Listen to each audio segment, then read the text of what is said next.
That is completed. It is my deep pleasure to introduce to you Robert Spencer, who is known by many himself, a Melkite Catholic, studied Islamic theology, law, and history since 1980. Robert Spencer got his master's in religious studies at the University of North Carolina. He's an adjunct fellow with the Free Congress Foundation in 2002 and 2003, wrote a series of monographs on Islam. He's written many other monographs for the David Horowitz Freedom Center as well. He's known as America's most informed, fearless, and compelling voice on modern jihadism. One of the most significant and insightful learned scholars of Islam. He's armed with facts and fearlessly stands up for Western civilization. Spencer has led seminars on Islam and jihad for the United States Central Command, United States Army Command, the FBI, the Joint Terrorism Task Force, the U.S. Intelligence Community, and many more. He is Vice President of the Freedom Defense Initiative and Director of Jihad Watch, a program of the David Horowitz Center. He has written 13 books. He's completed a weekly commentary on the Quran at Blogging the Quran that has been translated into 6 different languages. And we also have read some of his works as well. They're deeply inspired by his honesty and the integrity of his voice. In his book, The Politically Incorrect Guide to Islam, he writes, "That's why I have placed a Muhammad versus Jesus sidebar in every chapter to emphasize the fallacy of those who claim that Islam and Christianity are basically equal in their ability to inspire good or evil. Furthermore, through the words of Muhammad and Jesus, we can draw a distinction between core principles that guide the faithful Muslim and Christian." In his book, Religion of Peace, Spencer writes, "Western civilization's rooted as it is in the Judeo-Christian tradition is a profoundly different one from the model of society dictated by Islamic Sharia law." In another book, The Truth About Muhammad, Spencer writes that he relies exclusively on Islamic sources to argue the words and deeds of Muhammad, having been moving Muslims to commit the acts of violence over 1,400 years. We give thanks to God that He is able to be with us, and I would like you to join me in welcoming Robert Spencer.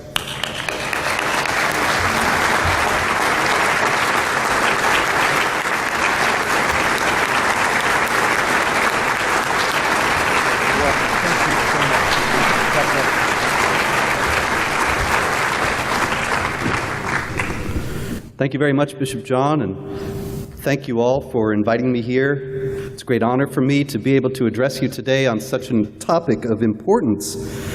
We see practically every day horrific news stories about the persecution of Christians in the Middle East and elsewhere in the Islamic world. And I thought that today it would be useful, in order to help you to understand why this is all happening, to take you through the Islamic view of Christians and Christianity as per the Islamic holy book, the Quran. I know that you had a Bible study earlier, and so I thought it would be a good time to have a little Quran study.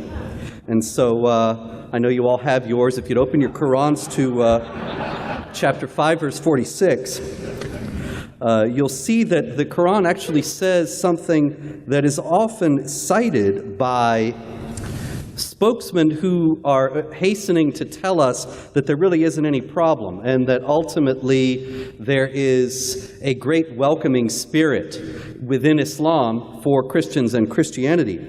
And chapter 5, verse 46, it says, "And we sent Jesus, the son of Mary, after those prophets, confirming the truth of whatever there still remained of the Torah, and we gave him the gospel, wherein is guidance and light."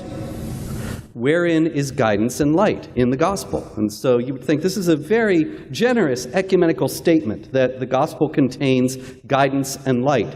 And so a Christian can look at that and say, well, this is great. This is a holy book of another religion that in a rather unprecedented and unusual manner is recognizing the truth of the holy book of a different religion.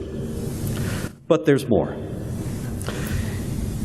very shortly after that passage, we can go to chapter 5, verse 65, and just in case you don't have your Quran, I'll read it for you.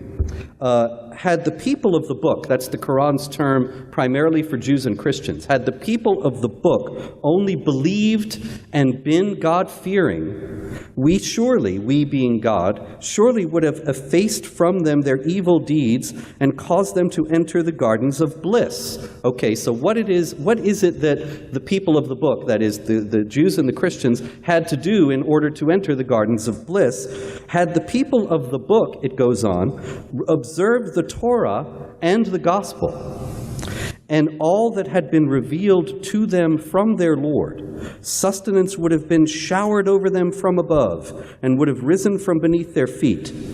Some among them certainly keep to the right path, but many of them do things that are evil.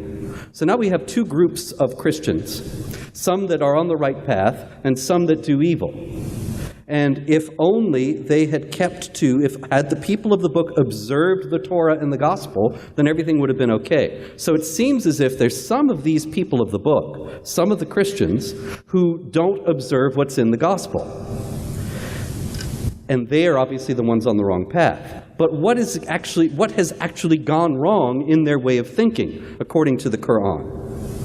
In chapter 5, verse 17 and 72, it repeats it twice. The statement that unbelievers are those who say Allah is the Messiah, the Son of Mary. That is, those who affirm the divinity of Christ, those who say that Allah, or God, is Christ, or that Christ is God, then they are unbelievers.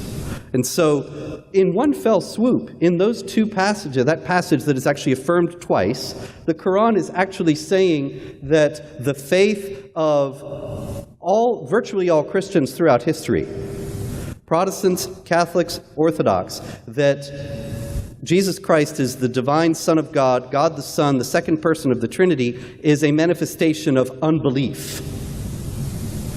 And of course, there's more besides. In chapter 4, verse 171, it says, "They did not kill or crucify him, but it appeared so unto them." In other words, they thought they were crucifying him, but they weren't really. Which, of course, takes away the cross, the resurrection, the salvation of Christ, the sacrificial death, the atonement. The whole heart of Christianity is gone. Many, many other passages in the Quran affirm very strongly that it is against the transcendent majesty of God to say that he would have a son. That for him to have a son would be to imply some insufficiency on his part. That is the assumption. I don't think that that's really a true statement regarding fatherhood on a human level or when we're talking about the divinity, but nonetheless, this is what is affirmed. So you have, I think I said the wrong number, I'm sorry, 4157 is about the crucifixion, if you're taking notes. But what we have in all this, and in so many other passages, such as chapter 5, verse 116, when Allah actually questions Jesus about what he taught. It says, in the hereafter, Allah will say, "Jesus, son of Mary, did you say to people, 'Take me and my mother as gods besides Allah?'" This is the Quran's understanding of the Trinity, not the Father and the Son and the Holy Spirit, but God, Jesus, and Mary. And God asks him, Allah asks him, "Did you tell your followers to worship you and your mother as gods along with me?" And Jesus answers, "Glory to you. It was not for me to say what I had no right to say. If I had said so, you would have known it. You know all that is within my mind, whereas I do not know what is within yours." Obviously, then, Jesus is not God and is not part of the Godhead. So, we have here, obviously, some very serious theological disagreements between Islam and all sects and schools of thought within Christianity that are mainstream and have been throughout history. However, all that amounts to so far is just essentially that, a theological disagreement, of which there are many, of course, and Christians, of course, have theological disagreements among themselves. And so this, in itself, would not account for the persecution by itself. The problem, of course, is that in the Islamic context, there is a great deal more to it besides. That when you have theological disagreements, then they take on a very different character when combined with the Islamic view that the Muslims are the executors of the will of Allah. And this is a very important point. In the scriptures, we hear, "Vengeance is mine, says the Lord, I will repay." And Christians are not to take revenge, not to avenge themselves in any way, according to the scriptures. In the Quran, you have exactly the opposite teaching. As a matter of fact, you have the explicit obligation given to Muslims to be the executors of God's wrath on earth. In chapter 9, verse 74, it says, speaking about unbelievers, "They are spiteful against Muslims for no other reason than that Allah and His messengers have enriched them through His bounty. So if they repent, it will be for their own good. But if they turn away, Allah will sternly punish them in this world and in the hereafter." So in other words, the unbelievers will not only be going to hell, but will be punished in this world. And how will God punish the unbelievers in this world? By means of the Muslims. In chapter 9, verse 14, it says, "Make war on them. Allah will chastise them through you." Allah will chastise them through you. That God, in other words, in the Islamic scheme of things, will use the believers, the Muslim believers, to punish those who deviate from creedal orthodoxy. He will chastise them through you. So this creates, you see, an obligation for a pious and knowledgeable Muslim and understands it to be the perfect Word of God that existed forever with God in paradise and then was delivered in perfect form to Muhammad and has been preserved throughout the ages down to our present day. This creates in such a person a feeling that he has a responsibility before God to fight against those who have rejected the faith, who have, as the Christians have, deviated from the truth of the gospel. They have to be punished in this world and in the next, and the Muslims have to do the punishing. You see, in the Islamic scheme of things, Jesus was a Muslim prophet who taught Islam. Then the gospel was guidance and light. But afterward, his followers came along and they twisted and hijacked the original perfect teachings of Jesus that corresponded exactly with the teachings of Muhammad who would come later. And they changed them into something in which Jesus dies on a cross and is the Son of God and part of the Trinity, thus outraging the truth of the message of Christ and placing them into the camp of the unbelievers, who have to then be punished by the hand of God working through His true believers. So when we see this persecution in the Middle East, when we see the Islamic State, or ISIS as it's popularly known, waging war against the Christians, driving them out of lands that they have lived in for centuries, the people who are doing that believe that they are carrying out a divine responsibility, something that will bring them blessings from God. You may recall that Jesus himself said in the Gospel of John, "The time will come when men will kill you and think they're offering service to God." That time is upon us now. The time will come when men will kill you and think they're offering service to God. That is happening every day in Iraq, in Syria, and elsewhere. Now, there's one obvious objection that may be in your minds at this point, and that is this, that the Christians who were, for example, driven out of Mosul, the Chaldean Catholic Archbishop of Mosul, a very large and important city in Iraq, and a city that's had a Christian presence since the beginning of Christianity. The Chaldean Catholic Archbishop of Mosul said a few months ago, he said, my entire diocese has been lost to Islam. And the same thing will happen to the Christians in Europe and the United States if they don't wake up to what's happening. Now, the objection is this. The entire diocese of which the Archbishop of Mosul was speaking was under Islamic rule for almost 1,400 years.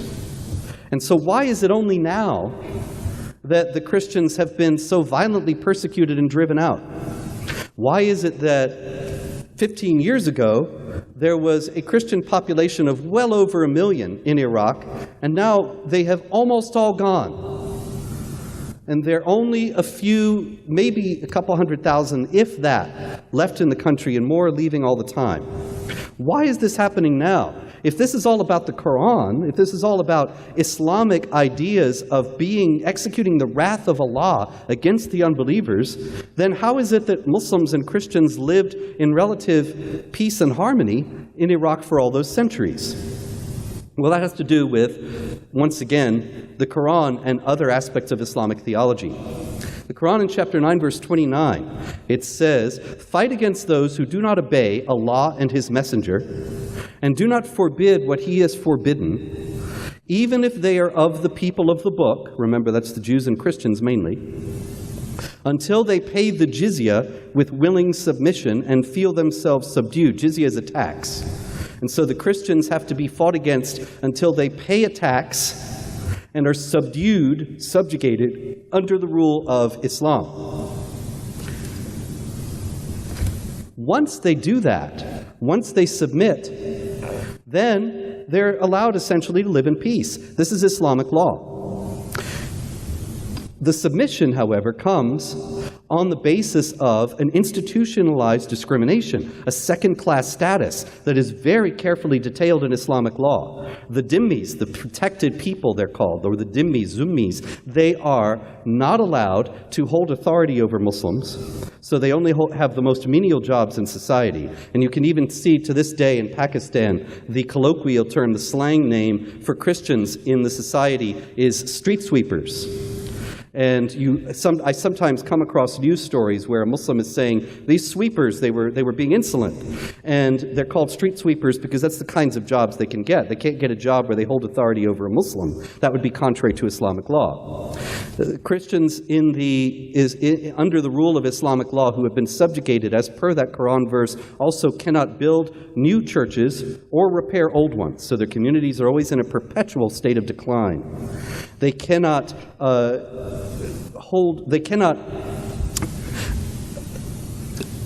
not only can they not build new churches or repair old ones, but I'm sorry, I'm stopping here because I always misstate this, and I want to be careful to say it properly. Muslim women cannot marry non-Muslim men, but Muslim men can marry non-Muslim women. And you sometimes hear Islamic apologists in the West say, you see, Islam is very ecumenical and generous because Muslim men can marry non-Muslim women and they don't have to convert. Isn't that wonderful? Well, that might be wonderful, but the reality is that it's another supremacist manifestation, that Muslim men can marry non-Muslim women, but Muslim women cannot marry non-Muslim men. The idea is, of course, the woman goes into the man's household and the Muslim community is always growing, whereas the non-Muslim community is always declining. It's the same impulse as behind the law that mandates that Christians can't build new churches or repair old ones. So you have various other regulations. In some cases throughout history, the Christians and the Jews were forbidden to wear shoes, to ride horses. They had to, like in the old Jim Crow laws in the Old South, the non-Muslims had to step off the street and let the Muslims pass if the Muslims were coming, and so on. All of this is designed to remind the Christians that they have rebelled against the true God, and that they have strayed from the right path, and that they are suffering in this world as well as the next because of their rejection of Muhammad and the Quran and Islam.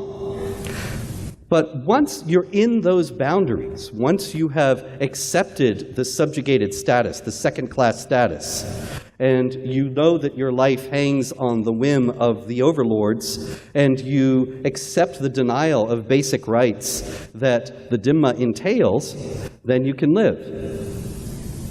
And so the Christians who lived in Mosul for centuries under the Islamic caliphates, going back to the 7th century, they lived in peace as long as they knew their place. If they got out of line, they would be killed. And there were various periods of relaxation, just as there are in any society under any legal system, times when it's enforced very rigorously and times when it's not enforced so rigorously. And so there were times when the Christians were able to, even in a relative sense, prosper. Particularly in the decline of the last caliphate, the caliph is the successor of Muhammad as the spiritual, military, and political leader of the Muslims. And the caliph was, the caliphates ruled over much of Islam, the Islamic world, all the way through history up until 1924, when the last caliphate was abolished by the secular Turkish government. But the last caliphate, the Ottoman Empire, you may know if you studied history, was referred to as the sick man of Europe in the late 19th century and the early 20th century because it was in such a drastically weakened state. And in that period, the Western powers, at a time when the West was much more confident about its own principles than it is today, actually pressured the Ottomans to relax some of these restrictions on the Christians and to abolish some of these laws that had mandated their second-class status. And the last of them were abolished in the year 1856. And so after 1856, in the Middle East, and particularly in Iraq, which was an Ottoman province, you had Christians living in relative peace, and general almost equality with the Muslims. It's never been legal in any Muslim country, even secular Turkey, for Christians to proselytize and try to convert Muslims, but otherwise, they really were living in a state of almost equality. Now that brings us into modern times, and then by the time you have Saddam Hussein there and the Iraq war that toppled him, you have various Islamic groups, both Sunni and Shiite, that wanted to restore the rule of Islamic law, wanted to restore especially the subjugated status of the Christians, the dhimma, the second-class status mandated in the Quran, remember, in chapter 9, verse 29, where it says that the Christians must pay the jizya, the tax, with willing submission and feel themselves subdued. They wanted to restore that. When Barack Obama withdrew the last American troops from Iraq, they had an opportunity to do so. And the Islamic State formed out of various Sunni groups that were fighting against Bashar Assad in Syria and against the Shiite regime in Baghdad. And the Islamic State very quickly was able to gain control over a territory larger than the size of the United Kingdom, and it still controls that today. One of the first things they did when they went into Mosul was knock on the doors of the Christians' homes and demand the jizya, the Quranic tax. And they painted the nun, the Arabic letter N for Nazarene, which is the Christians, the Quran's term for Christians, on the doors of the Christians so they would know this is a house where the Christians live. We have to make sure to collect the tax from them. The Christians didn't want to pay the tax. They hadn't paid it. Remember, it was abolished in 1856. So not only had they not paid it, but their parents hadn't paid it, their grandparents hadn't paid it, their great-grandparents hadn't paid it. It was out of living memory. And here come these guys demanding that it be paid because it's in the Quran. And the Christians refused. Now, that's why their lives were forfeit. Once you refuse to obey, once you refuse to submit, then there's only one other choice, and that is you are killed. There's a tradition, a hadith, in which Muhammad, the prophet of Islam, he says, when you meet the unbelievers, invite them to convert to Islam. If they refuse that, invite them to pay the jizya, that is, to submit and accept this second-class status. If they refuse both, then fight them. If they refuse both, then fight them. The Christians in Mosul, the Christians in Iraq in general, and in Syria, they refused to pay the tax, they refused to submit. And so they were killed, or they were able to escape from the area. And Christian communities that had been there for 1,400 years are now gone. This was all based on the reassertion of Quranic principles and Islamic principles. And it all comes down to that idea that Jesus himself enunciated, that they kill you and they think they're offering service to God. Now that is just one example of the inversion, the moral inversion that this represents. Isaiah said, "Woe to those who call evil good and good evil." There is no group to which that better applies than the Islamic State today. And not only do they kill and think that they're offering service to God, but they also proudly avow that they love death. And this is one more Quran passage in chapter 62, verse 6. It says, "O you who are Jews, if you arrogantly claim that you are God's chosen, to the exclusion of others, then long for death if you are truthful." If you claim that you're God's chosen people, the Quran says to the Jews, then long for death. Now, that's a very strange thing to say. And some people might say, well, that just has to do with a willingness to be a martyr. And that might be all there is to it, except there are other indications that there's more than that involved. The Islamic jihadis of the Islamic State and other groups, Al-Qaeda and others like them, they have many, many times affirmed over the years, we will win because we love death more than you love life. We love death more than you love life. Dzhokhar Tsarnaev, the Boston Marathon bomber, when he was captured, when he was almost captured, he was in that boat. Do you remember? He fled to a pleasure boat in the suburbs and was hiding inside it.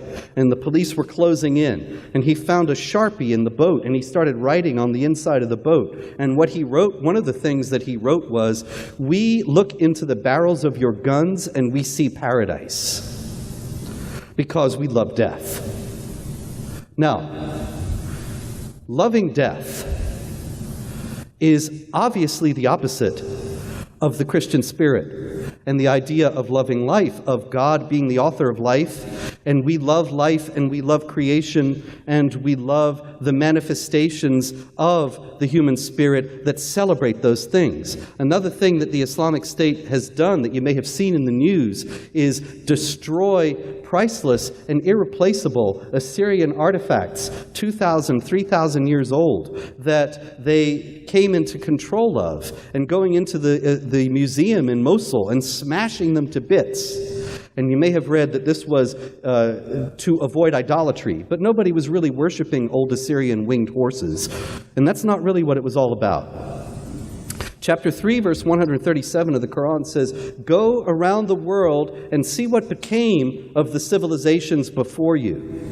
And that means go around the world and look at the ruins, because the ruins are testimony to the judgment of Allah. That these civilizations were idolatrous and were unbelieving, and Allah punished them and destroyed them. And so, how does Allah punish and destroy unbelievers? By the hands of the believers. So, if Allah is punishing and destroying the unbelievers by the hands of the believers, and showing thereby His power, and the Quran commands you to go around the world and look at the ruins and see what became of the civilizations that rejected Allah, then there's another divine responsibility that the Muslims have to create ruins, to destroy, because that in itself shows the power of Allah. So you have a group like the Islamic State that loves death and that loves destruction and that denies the cross and denies the redemption of Christ and hates women. You have probably heard about, I'll spare you all the revolting details, but the sexual slavery, there's a very illuminating piece in all places, the New York Times today, about the Islamic State's practice of sexual slavery and how it's based on the Quran. And so much else that shows that we are facing in that a quintessential anti-life force, a quintessentially evil force, a force that is perhaps a more concentrated evil than has ever before been encountered in history. And that's not excluding the Nazis or the communists, although they certainly rival it. And so The Islamic State has very often said that it's coming down to the end. It considers that it is preparing for the twilight battle, the last struggle between good and evil, and they see themselves as the good. And even their magazine is called Dabiq, which is a town in Syria where in Islamic tradition, that's where the Armageddon battle between the forces of good and the forces of evil will take place. They see all this in those terms, and I believe that they've got a point in that, and that we need to see this in those terms as well. Not necessarily, not to be presumptuous and say, oh yes, this is the end of the world. I think it's always good to be cautious about prophecies like that and applying them to our own age. But certainly that this is a challenge to the church and to Christians, each individual Christian, such has never been seen before, or at least has not been seen since the very early Roman persecutions. And that we are called upon now to understand exactly what's at stake and to know that the stakes are indeed very high, that this group and groups like it are going to keep coming no matter what. And they're going to keep advancing because they have an imperative to rule the world by their own statements. They're going to keep advancing until they're stopped. And how and when they will be stopped, well, a lot of that, of course, will be a military thing. But it's also a spiritual battle. A spiritual battle requires spiritual weapons. It requires not only prayer and fasting, the two things that the Lord said about the most virulent demons, this kind can only be driven out by prayer and fasting. But not only that, but also something that I think is very much lacking in the West today and that we each have a responsibility to try to restore, and that is an understanding of, an appreciation for what Judeo-Christian Western civilization has brought to the world. Students in schools nowadays, in public schools all over the country, I'm sure you're aware of this, are more often than not taught to be embarrassed at being an American and being embarrassed at being a Christian or coming from a Christian background, and understanding that all that means is racism and oppression. And these things coalesce very nicely with the Islamic State's agenda and with the agenda of Islamic supremacism in general. That a group that does not appreciate what it is, who they are, and what it has done is not going to defend itself. And a group that cannot understand the value of what it has brought to the world doesn't even have any desire to defend itself. And yet, this is the civilization that has brought, we are the children and heirs of the civilization that has brought to the world the concepts that we take for granted, that we think are as natural as breathing. The freedom of speech is the cornerstone of a free society. The concept of the equality of dignity of all people before the law. That's a quintessentially Christian concept, stemming from the idea that we are all created in God's image and endowed with His Spirit. There is no other religion that teaches that. In the Quran, chapter 48, verse 29, it says, Muhammad is the apostle of Allah. Those who follow him are merciful to one another and ruthless to the unbelievers. And it says in chapter 3, verse 110, to the Muslims, you are the best of people on earth. The best of people. Whereas in chapter 98, verse 6, it says of the unbelievers among the people of the book, that is, the Jews and Christians who don't become Muslim, are the vilest, the most vile of created beings. Now that's not the idea of the equality of dignity of all people, from which comes the idea of the equality of rights of all people before the law. These things are foreign to Islamic societies, and there's a very good reason for it. They're not taught in Islam. And you add to that the institutionalized discrimination against the people of the book. And you see even more reason why these societies are so stratified and do not have concepts of universal justice. These things are our own patrimony.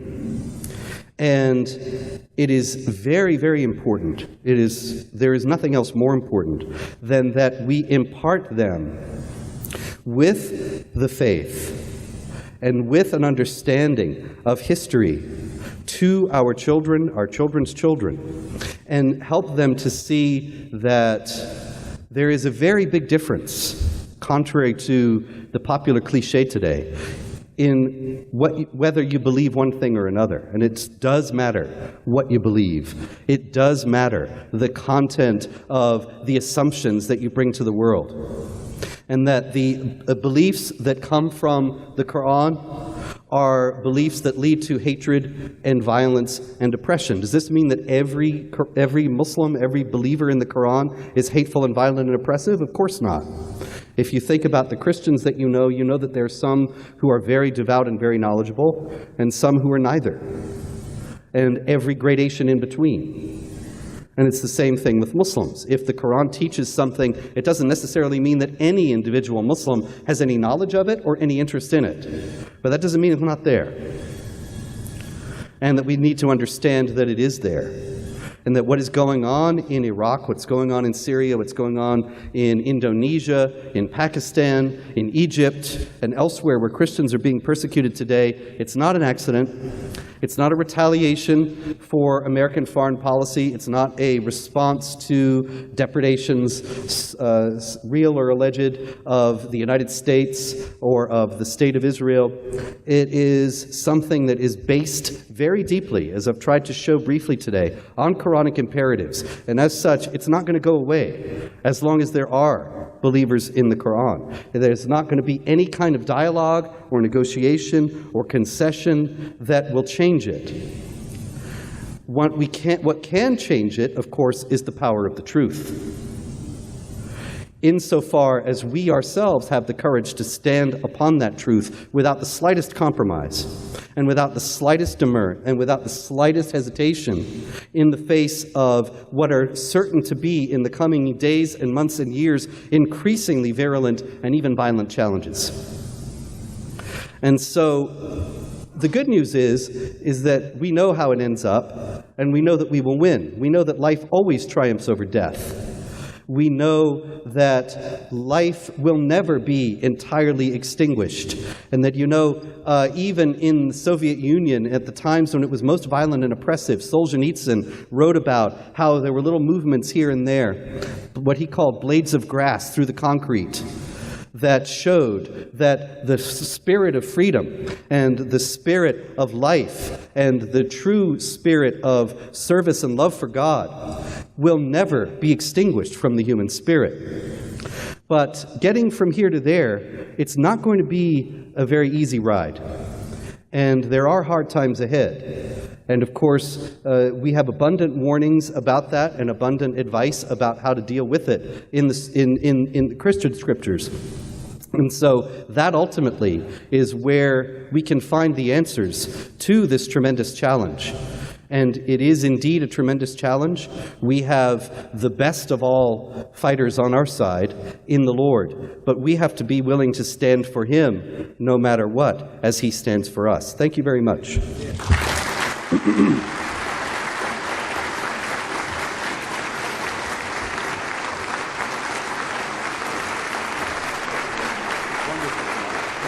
Just a small token of our purpose and a symbol of our time together. Our schedule calls for some Q&A. Yeah, are you up for that? Okay, good.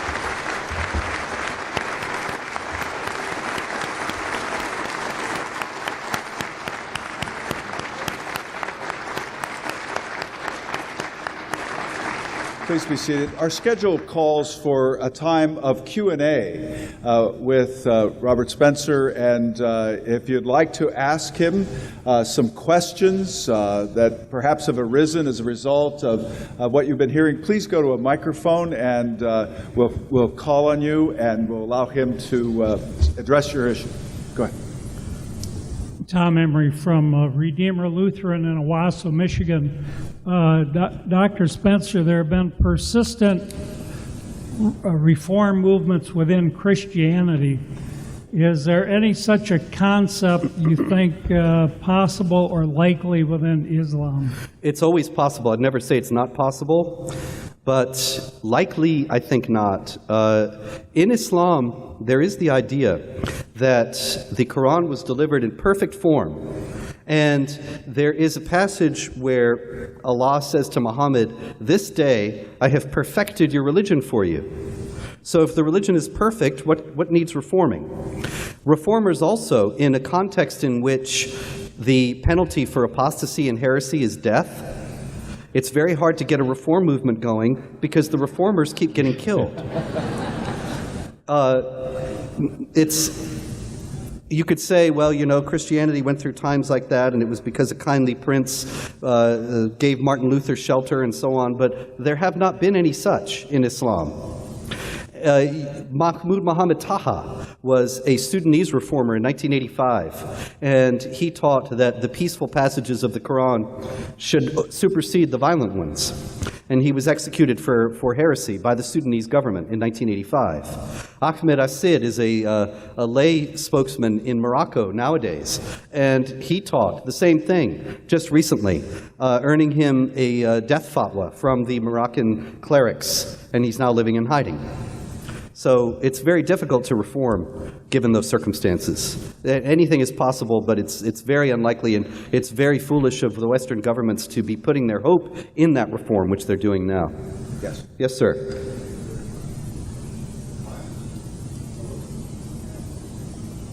Mike?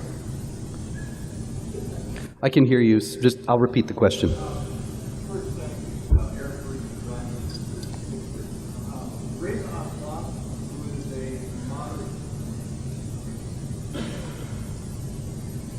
Reza Aslan, moderate, liberal, sweetheart Muslim of the Hollywood and so forth. This book, No God But God, he says that, according to the Quran, that Orthodox Byzantine Christians who believe that Jesus was truly God are not even considered to be people of the book. So he says that it's no God but God. I can comment on that. The second thing I'd like to know is if you could just segue if you would. The recent war in Iraq, there were the estimates of civilian Muslim casualties. No one really knows. Do you think, we all know it's exacerbated the problem, do you think this is has this led to just catastrophic situation? Has what led to it? The war in Iraq. Oh, yes. Okay. Because Saddam Hussein, he did put some protection for Christians, which has been dismantled. I'm just curious what you think politically, religiously of the recent war in Iraq. Sure. I'll take the second question first. In case you didn't hear it, it was about the war in Iraq, and did I believe that the war in Iraq and the toppling of Saddam Hussein has contributed to the current chaos? And there's no doubt about it. Yes, certainly. This is obviously not the intention of the United States in toppling Saddam Hussein, but it was, I believe, ill-considered. And the problem is that there are no good guys in that battle. Saddam Hussein was a vicious and brutal dictator. But without a vicious and brutal dictator, what you have in Iraq are three former Ottoman provinces that all hate each other. Sunni Kurds, Sunni Arabs, and Shiite Arabs. And there's no Iraqi nationality. It's a fictional country like Yugoslavia or Belgium that has no cohesion, no natural cohesion, either ethnically or politically or religiously. And so without a strong man, it's going to fly apart. And given the context, you're going to have Sunni-Shiite strife and attempts to impose Islamic law on the Christians, and that's exactly what we got. I think the Bush administration and the Obama administration, because they both have subscribed to these politically correct fantasies about Islam being a religion of peace, they did not have any idea that any of this was going to happen. Thank you very much. But they should have. The first question, Reza Aslan is a very popular Muslim writer and apologist who makes it part of his business to assure non-Muslims that Islam doesn't really teach warfare or hatred or any of these things that we see committed in its name all the time, which only begs the question of why is it that so many Muslims are misunderstanding Islam in such a severe manner and all in the same way. But in any case, I find the question very strange because the gentleman asked, it said that in his book, No God But God, which I admit I have not read, he says that the Byzantine Christians were not even considered people of the book. Does that mean they were considered worse? Yes. I don't think that that's historically accurate.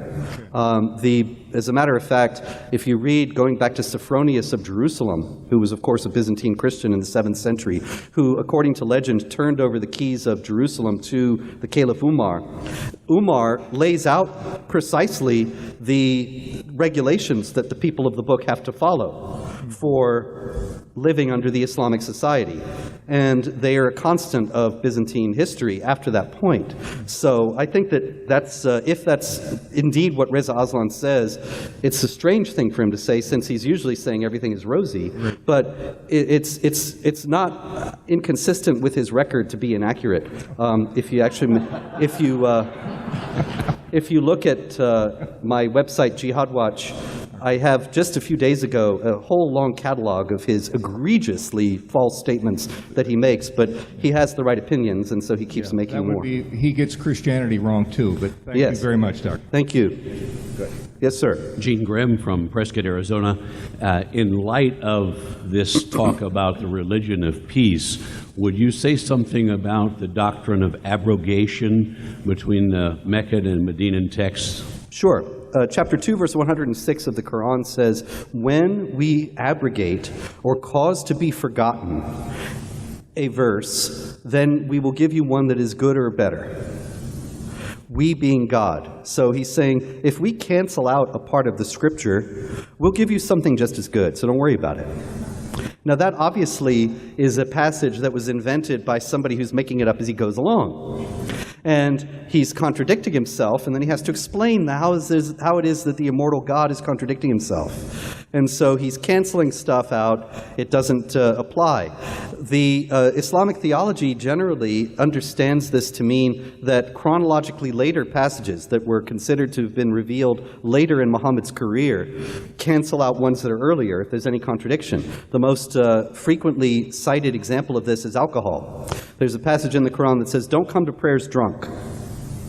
That's all. Don't come to prayers drunk, which implies that you can be drinking. Just don't come to prayers after you've been imbibing, over-imbibing. Then there's a passage that says, there is some good in alcohol, but the bad outweighs the good. And so it's getting worse. And then there's the passage that says alcohol is from Satan. So don't drink it. So this is considered to be a progression, easing the Muslims into the idea of the prohibition, the total prohibition of alcohol. Okay, that's fine. It's a little bit odd that it would say that there's some good in it and then that it's from Satan, but we can leave that aside. Later on, you have the problem of the violent passages and the peaceful ones. In the beginning of Muhammad's career, according to Islamic tradition, he was a preacher of various religious ideas.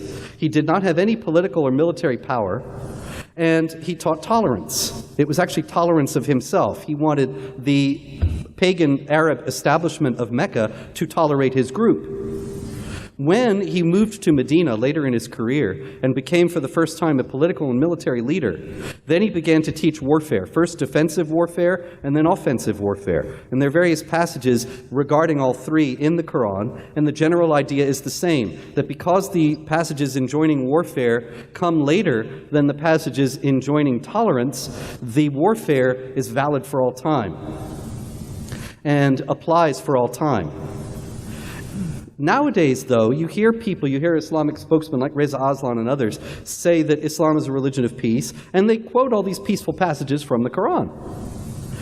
What they don't tell you is that those very passages are considered to have been abrogated in Islamic theology by more violent passages. And they only apply when Muslims are in a situation comparable to the situation of the Muslims in Mecca. So when the Muslims are a small group that is weak and has no political or military power, then they preach tolerance. That's the situation in the United States today. But as they grow, they become more aggressive and start preaching warfare. That's what we're seeing in Europe now. And it'll come here again soon. Come here as well soon. Yes. Thank you, Mr. Spencer, for that. I'm a little bit ticked off because that was my question.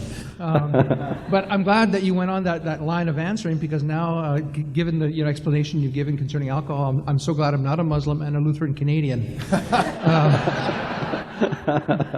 So I'm going to have to think of another question. I actually had two, so I'm going to ask you a more simple one first.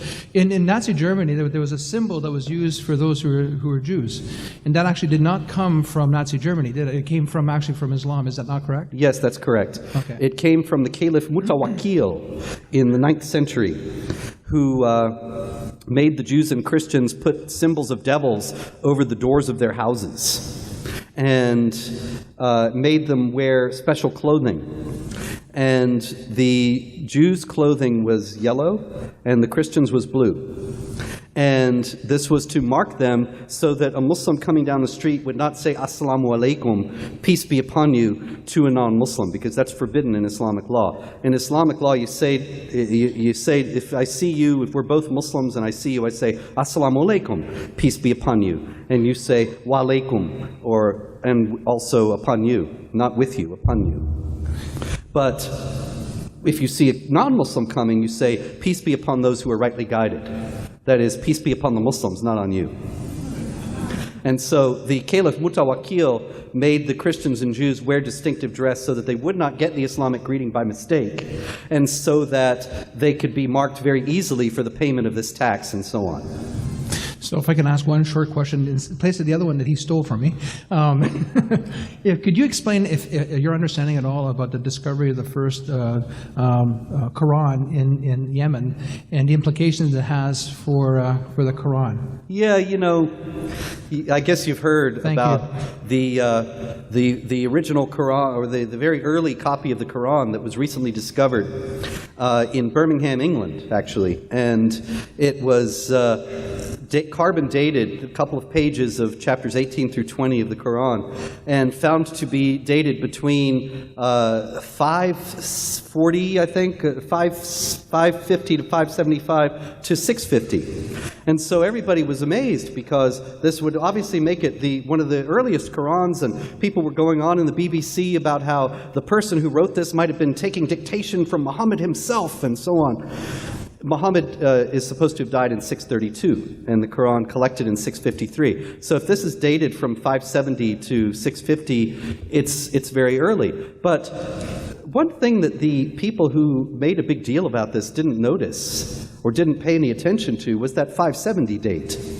Muhammad is supposed to have become a prophet in the year 610 and died in the year 632. So if this document could have come from between 570 and 610, it might not be the Quran at all. It might be some of the bits that were taken to make up the Quran. Yeah. Because the Quran itself bears very many signs. I wrote a book about this a few years ago, Did Muhammad Exist? Available at any self-respecting bookstore. And in it,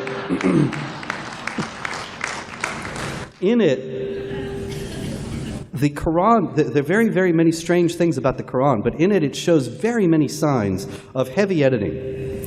And as a matter of fact, there was another recent manuscript discovery in Tübingen in Germany that was dated from in the 670s. And they published page after page of it online, and I was just amazed looking at it, because you see all these places where stuff is erased and other things written over it.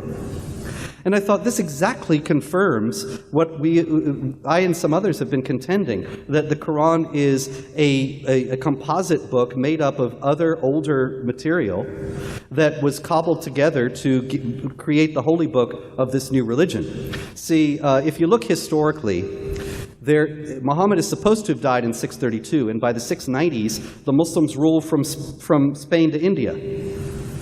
And yet, if you look in the contemporary records of that period, there is nary a mention. All the while the Arabs are conquering everywhere, nobody mentions these people came in with a new prophet and a new holy book and a new religion. Nobody mentions that. Can you imagine? These conquests were supposed to be energized, were supposed to be inspired by Muhammad and the Quran, and in 60 years of those conquests, nobody mentions Muhammad or the Quran or Islam. And the people who are conquering aren't even called Muslims by the people who they conquer and who leave records as to what happened. Sophronius of Jerusalem, who I mentioned before, being one of them. He's supposed to have taken Umar around the city and so on, but in his own writings, he never mentions Muslims, he never mentions Umar, he never mentions that they came and said, we have a holy book, we have a new prophet. None of that. He shows no sign that they are anything like that. And what it seems, if you look historically, is that Muhammad is an invention, like Robin Hood, maybe a historical figure, but one on whom a great deal of legend has been overlaid. And the Quran is a creation by committee to create a religion. And why is this religion created? Because the Arabs conquered all this land. In those days, you didn't have constitutions, you didn't have parliaments, you had a single unifying religion. The Byzantine Empire was Christian, the Persian Empire was Zoroastrian. The religion unified the empires. The Arabs amassed this huge empire, they needed a religion to hold it together, and they made that religion martial and expansionist, imperialist, and belligerent to make sure that those virtues, so to speak, would be inculcated into their people so as to make sure the empire would continue to be strong and expand. And so anyway, this discovery of this supposed ancient Quran actually only undermines even further the standard Islamic story of the origins of Islam. Yes, sir. Yes. Oh, sorry. Doug Dillner, Annapolis Area Lutheran Church, Annapolis, Maryland. First of all, I agree that people who speak the truth like yourself have to have such heavy guards surrounding them all the time. It's sad.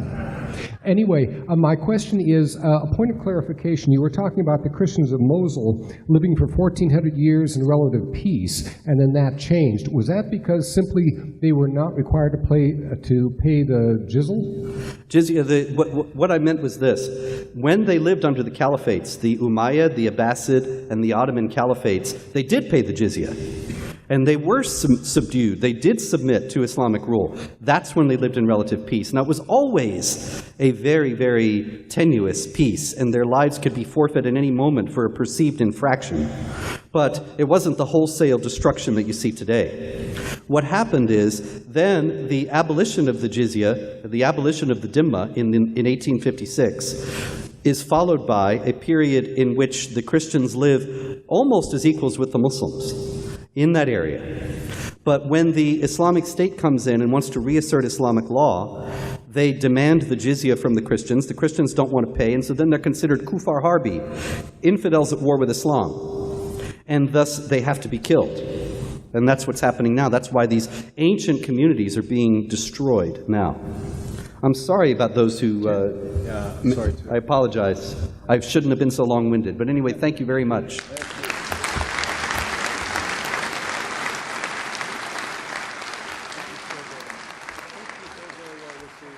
This is the only way the truth gets out.